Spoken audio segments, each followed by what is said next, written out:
Welcome to the Colors Delight for Life. It's about life, where we share our experience, strength, and hope to help others so they have a better understanding. Thank you. Hi, Pearl. How are you? I'm Welcome. good. I'd like to see a face if I can. Oh, there we are. I don't know why it started without me, without my face. I hate that as well. You must be from Britain. Sorry? Are you from Britain? Yes, I'm from England. Yes. I thought I recognized the accent. I get lots of folks from the United Kingdom.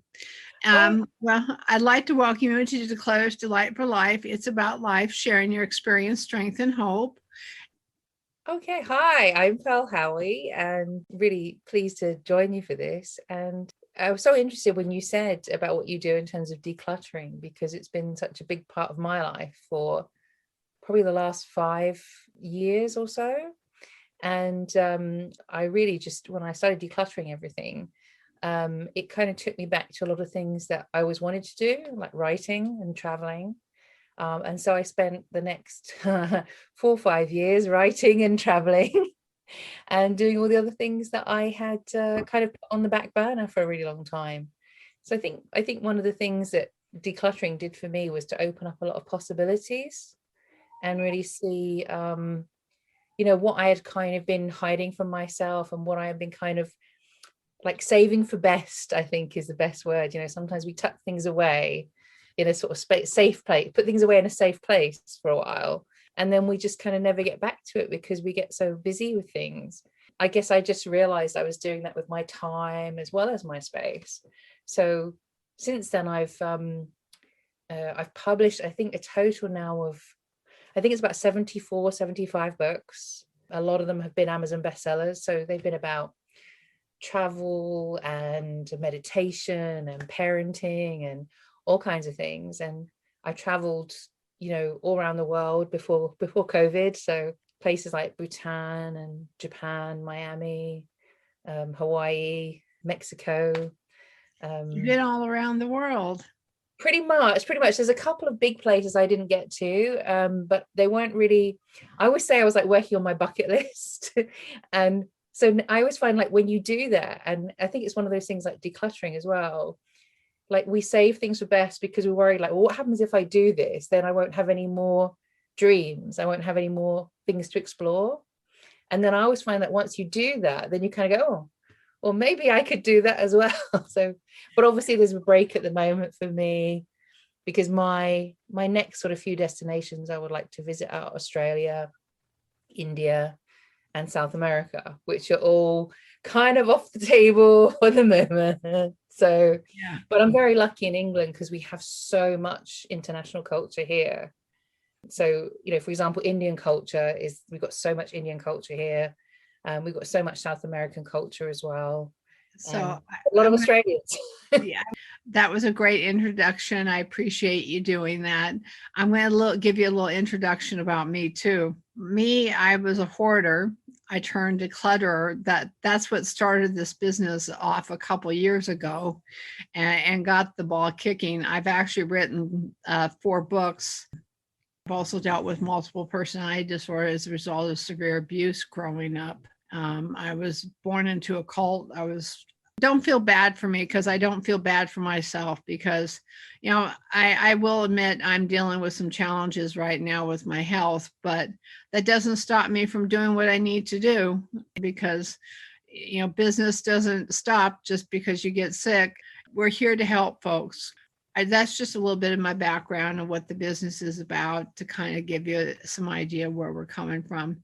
And give you some idea of where I've come from. So we have some common ground here. Sounds like we both have had some common ground with decluttering. And what I'm going to do is I'm going to take you on a journey going back to your childhood, what you overcame and what you struggled with. And we'll go back. I don't know how old you are right now, but we'll go up to the age you are and discuss your business and stuff afterwards. That's it. Sharing your experience, strength, and hope. So we'll travel back to your childhood and let's see what you can remember, in challenges and things you overcame. Go ahead. Well, it's funny talking to you, and with this idea of decluttering in mind. The thing that comes up to me and pops into my head is that I shared a bedroom with two sisters growing up. And at times that was my biggest problem, because it's very difficult when you don't have your own space growing up, when you don't have control over your space. In terms of, I remember having a lot of very big arguments with my sister about turning out lights, because I wanted to sleep and she wanted to read and things like that. And I think it's one of those things that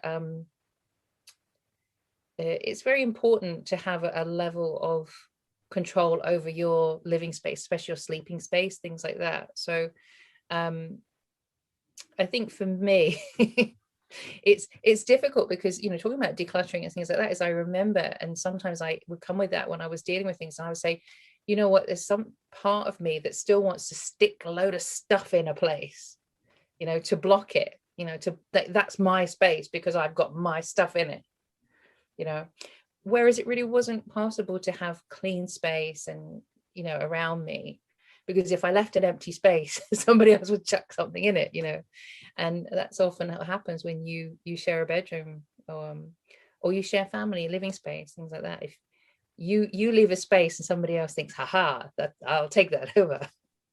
So yeah, it's difficult. And I think, when I was growing up, there are a lot of times when I wasn't as safe as I would have liked to have been.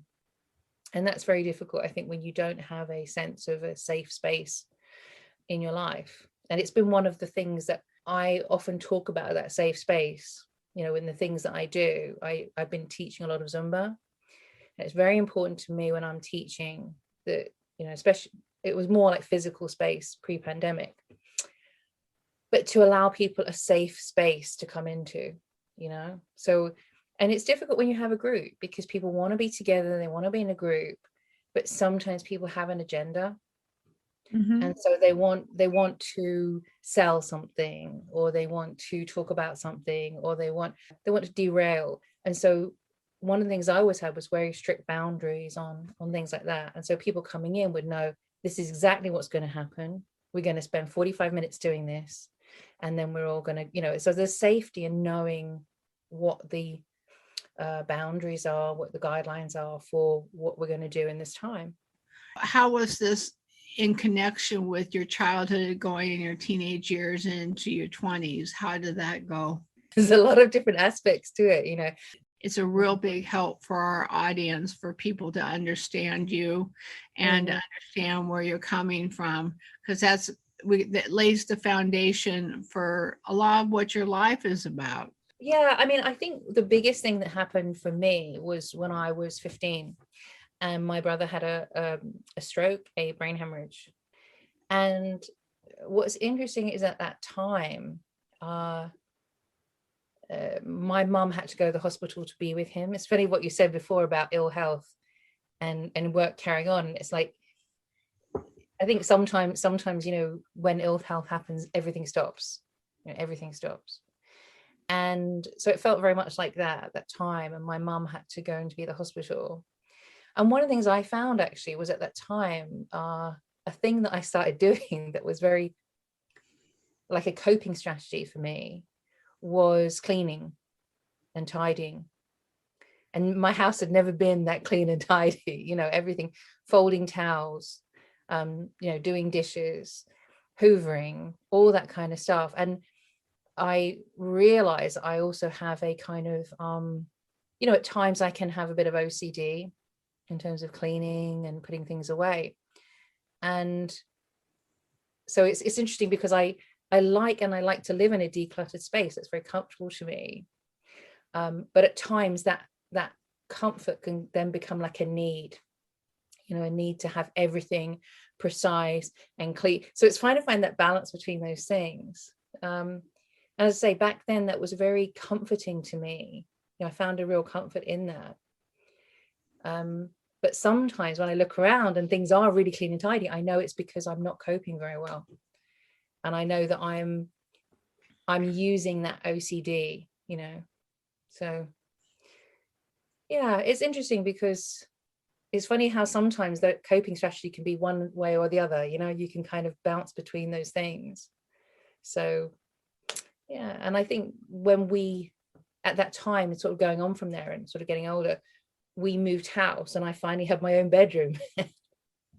And that was a very different experience again, to be able to have a environment. And it was big, a very big room, so I could do my studying there, doing A levels, all that kind of stuff. So yeah, I think things became a lot easier moving into a new space, that I had kind of control over as well. So, but I think it's difficult if you have gone through times when you don't have control of your living environment, and you have people who intrude into what should be your space and your safe space. And I totally get that. And for me, a very healing process was when I went traveling, because that was really the first time that I did the Camino de Santiago.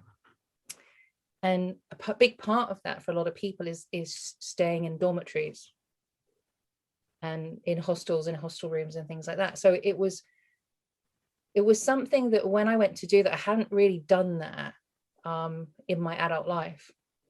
And so I was really nervous about it. And I remember when I went to stay in the first place that was a hostel, and I was so scared and I was so nervous.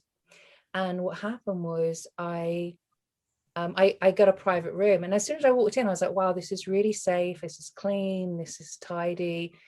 And this is like, it's a hostel, but it's not like, a hostel refuge kind of a place. But it was really about learning, to trust people again, to be able to share a space, share a sleeping space again, and sort of going back into that, but as an adult, and kind of learning that for the most part, people are good, and they respect you and they take care of you, and people really want to look after people. And I don't think we see enough of that. I'm glad to hear that attitude. I'm glad to hear such a great attitude as that, because, a lot of people nowadays, in fact, I ran into one lady before I came on here. I was going to get something to eat for lunch, and she pulled right out in front of me and just barely missed my car. And then she came at me, and I saw a Bible on her front of her windshield. And like you were saying, space, she invaded my space of almost hitting my car. And like what you were talking about, your space, progressing up to your 20s and your 30s and stuff, what other challenges or things did you overcome as far as decluttering, or if there were family issues or anything else like that? I don't know. I think we have a different system, say in the UK, like when you go to college or university, as we have it, in that we don't really do that roommate thing that I think a lot of people do in the States. So Right. you have your own bedroom when you go to university. What you do is you share like showers and bathrooms and kitchens and things like that. And I remember my first year at university was awful, because the people on my hall of residents, the girls were so dirty that the cleaners refused to clean. So the kitchen never got cleaned. They were supposed to come around once a week and clean. And so I remember, I think I had a bit of a real problem trying to eat that year. And every time I wanted to shower or bath, I had to go in and clean it all and bleach it all and everything. And it sort of, when you look back at those things, you think, gosh, actually adult life, when you have your own bathroom and you have your own kitchen, is so easy, when you don't have to deal with those things. And I think for me, doing a lot of traveling and staying in, I stayed here in the UK in a lot of what we call youth hostels, and they are fantastic, the Youth Hostel Association. And you have like shared kitchens and sometimes shared bathrooms, and but they're so good, the staff are so amazing. But there's still a thing about, you don't really know what the kitchen's going to be like. And so I used to make a lot of very kind of thrown together dinners, just whatever, go to the shop and get something you can make with a kettle and this or whatever. So I moved in here a few months before the pandemic started, and I have my own kitchen. It's really nice. I've got a microwave, I've got an oven. And so it's like, even though things were so hard with the beginning of the pandemic and lockdown here and everything, I remember I would say, well, at least I've got my own kitchen and I can make these really nice dinners and nobody's going to steal my food out the fridge. And, I'm like, oh, this is great. I've got a freezer and I've got this and and I just thought, wow, I'm eating better than I did, most of the time when I was traveling. And yeah, and I think that's the thing is very often if you have a kind of let's say, disordered existence at times in your life, sometimes you forget that actually life can be really easy. We make things more complicated than they need to be a lot of the time. And I think that's one of the things about the kind of traveling that I was doing was a very sort of spiritual traveling. And a lot of it was about letting go, in terms of having a big rucksack and then letting all that go. But a lot of it's about trust, and just trusting that the right thing will show up and the right person will show up and the right transport will show up and the right bed will show up. And it just, in that time of doing it, I kind of, I realized that the problem was not that stuff wasn't there for me. It was that I couldn't trust it. I couldn't lean in and accept it. I couldn't go for the things that I really wanted because,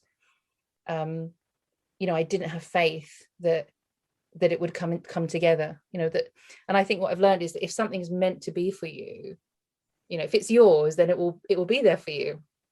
And if you go for the wrong thing, then equally, sometimes it gets like, no, that's not for you. But there is that we are very lucky in so much of what we get and do and have, and we don't see it all the time. I have one question. All this traveling and all the things you've done in your life, how did it affect you physically, mentally, emotionally, and spiritually? Well, I think I learned so much, and it was a big shift emotionally. And I think there were things that I had to deal with and overcome and process that I couldn't have done without that journey. So by kind of letting go and leaning forward, I would find myself in situations that kind of forced me to look at things that I had been hiding from. And I found that particularly when I went to Sri Lanka, and it's quite a poor country. And that sort of reflection of poverty and, and I would say right now, I was very lucky on my journey that I didn't see, I would say abject poverty. I didn't see any of that, but I saw a sort of level of poverty of when I started to look at people's feet to see if they had shoes, and I started looking at the children to see if they had clean clothes, and it was just something I became very aware of. And I was looking at the houses to see if they were like a complete house or if they were, had walls missing and things like that. And that kind of, what I realized was it was my own discomfort with having been very poor when I was a kid. And that really brought that up for me. And that what I realized really in that was it was my discomfort was not about these people. It was about, when I was younger, I was so ashamed of being poor because we were kind of like the poorest people in our neighborhood. And I think that's something that in Western society, we often don't perceive, that we look at other countries and we look at poverty, but what we sometimes don't see is how difficult it is when you are the poorest kid in your class, and that shame that you feel and that feeling of not being deserving and you're not good enough is something. And the thing is, you think about it, you think people in even quite rich areas feel that because they're comparing themselves to the other kids in the class who have so much more than them. And it's, yeah. So what you're saying is you came from a poor family and that there was a lot of, sounds like shame around it. Definitely. And another thing, yeah. I mean, another thing that I don't think about that often anymore because it's so normal is that my parents were divorced and I was the only kid in my class whose parents were divorced. And that's so normal now. We don't even think about that. We don't even think about that being an issue. But at that time, it was like, you're the poor kid, your parents are divorced, there was a lot of name calling, a lot of name calling. You don't look like us, you do, whatever it was. I was clever at school, so you get you get bullied for being clever, you get bullied if you're not clever. Kids can be pretty cruel. And it's different. I think the difference is that we know that and we see that, but if it's compounded with difficulties at home, you don't get a break. And I think that's something, with the bullying and social media, we talk about that a lot, but I think if you have a strong home life, at least you've got a respite from that. At least you go home and you have a family that makes you feel worthwhile. But sometimes if you've got difficulties at home, you don't really have a space. You don't have that safe space. It's so difficult. Like there was some insecurity on your part growing up, and that's kind of carried over into your adulthood a little bit, and that you've had to learn to find ways to overcome that insecurities and that mindset of poverty. Because I come from a very deep, dark, same situation. Our minds, even as children, are molded, even just the way our brains are formed in different situations makes a huge difference on our life, whether or not we want to change it. It sounds like you really have been working on changing your mindset from that idea of poverty to somewhat that I can do things. Is that correct? Yeah, I think the thing is, where I've traveled so much, you cannot travel, certainly in the way that I did, or the way that a lot of people do, without learning, without growing. Because when you travel in a more open way, being open-hearted, then the experiences come in that shift, and also it's like, I think when you're open to any experience, like, even if I go walking, for 5 minutes or half an hour here, if I have a problem and my heart is open to receiving the answer to that, I will meet somebody who will change my perspective. I will see something that will change. Like last week, I was doing a training online and I was finding it really difficult. And I was feeling really like stuck and finding it, I was so kind of like blocked, and everything was annoying me. Every noise was annoying me. And I said, you know what, you need to take a break. Stop pushing so hard, take a break. And I went out and I walked literally around the square here, and there's a new shop and they had some advertising, on the window, and it was, the beauty that you see is your own reflection. And the work that I had been doing was on reflections and things like that. And I saw that and I thought, it's such a choice that we make.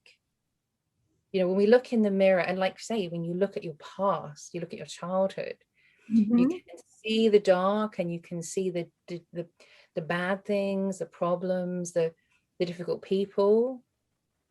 And as I walked around and I thought, you know what, Pearl, you could have taken your childhood, you could have taken the influential people in your childhood, and you could have been like that. You could have chosen to be like that. And you could have used your power, your words, your strength, to hurt other people, to manipulate other people. I could have used my intelligence and anything else to put other people down, or to get my own way, and not care about other people's feelings. But as I walked around, I thought, no, because I made a choice not to do that. I could have chosen that path to be like those role models, but I went the other way. So in looking at that reflection, you can look at that, say, the childhood, and say, hey, my goodness, I went a different way. And that's the beauty of it, to be able to look at that darkness and to kind of convert it into light, which is, then I feel very proud of myself. For me, I make a checklist every day of, like, if I get up at 4:45, I do even give myself stars for just taking my meds, get things done, whether it be for business or personal. And those little incremental things that you say to yourself, that you're reinforcing a positive attitude. And believe me, it's taken me a long time to get to this point where I'm at. There was a lot to overcome, and I'm still overcoming some of it. But the thing is, I'm using my experiences to turn into books, to turn into things to help people. And that sounds like exactly what you've done. And, that is so important. We can make a difference in, like this year, we're going to probably affect 2 million people in our business as far as the numbers, and we write in magazines and other things. And I find that incredible, getting God's word out there, and spirituality and mind, body, emotions and things, and seeing all the happiness. I'm not saying everything is happiness, but seeing other folks, because of what you were able to overcome, be able to move forward in this life. And I see that somewhat in you, taking the same thing, taking something from that was dark and dank and everything, and turning it into light. And that's such a beautiful thing to do, because that means other folks can have their lights on and thing. I kind of look at like you or me, is that we're like a bonfire on a hill, and people are attracted to bonfires and coming to the warmth of the light in the midst of the darkness. And that's kind of like a way I like to look at things. And I also like to look at fire as a burning away of old stuff and purifying things. And they use it quite effectively to purify things in the past. But I think in that principle, I think we can both agree on that kind of principle. One of my favorite things I like to do is take words and paint pictures with them. So Beautiful, beautiful. And I think words are so important because they're such a great way of reaching out and sharing, experiences. And I think when you dive into certain, difficult experiences, it's like, it's really great to be able to show a way through. I found that when I a big thing that I had to kind of confront when I was traveling was that I'd never really grieved my dad. And so a lot of the experiences I had kind of led me to that. And it was weird because I went to Bangkok, and at that time they were grieving for the loss of the king. So it was a Bangkok that's nothing like what you see in movies or read in books, because it was really a year of grief, that everyone was wearing black. Everyone was all black pins, and there were these funeral processions every day. It was really beautiful, but it kind of like all those experiences were kind of leading me to a place of actually, opening up to that grief. Mm-hmm. And I think it's difficult when you have a conflicted relationship with people in your life, and that grieving and grieving that love is so simple and beautiful, but it can get so confused with everything else. And so for me, it was a really, it was a really difficult, very painful, difficult, challenging, all those things. But ultimately, it was kind of like, well, actually, this is really simple. And I think that's what happens a lot of the times. We deal with something that seems impossible, and then you do it and you go, oh, okay, you just got to keep going. The expression that came up to me today is one that I used a lot on my travels when things got difficult. And I hope this is okay with you, because, but it is. I'll be very honest. I was a corrections officer for many years. My ears are not that sensitive. Okay. No, but it's very simple, because they say, and this is when I was on the Camino, it's like, when you're going through hell, keep going. And I think that's really useful during a pandemic. When you're going through hell, just keep going, because you can't just sit down and stop where you are, because it doesn't help. You've got to just keep going, and eventually you look around and you go, whew, we did it. We got through that. You got off the hot seat.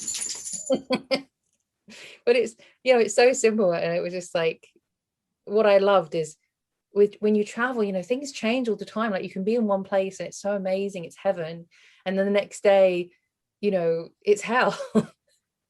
And it's almost like the universe, you know, everything is kind of like you kind of keep being pushed on. And I found that so many times I would go somewhere, I'd be, oh, this is so nice, this is so lovely, I'm going to stay here for a month. And then something would happen, it'd be like, no, now is not the time, keep going, keep going. So, but I think that's the same with emotional things, you know, when we're grieving and stuff, it's like, well, you can't, I see a lot of people when they're dealing with difficult things and emotions is put a stopper in it. Just put a stopper in it. But that I did that for 30, 40 years. I put a stopper in the grief. And it just, it's just so exhausting.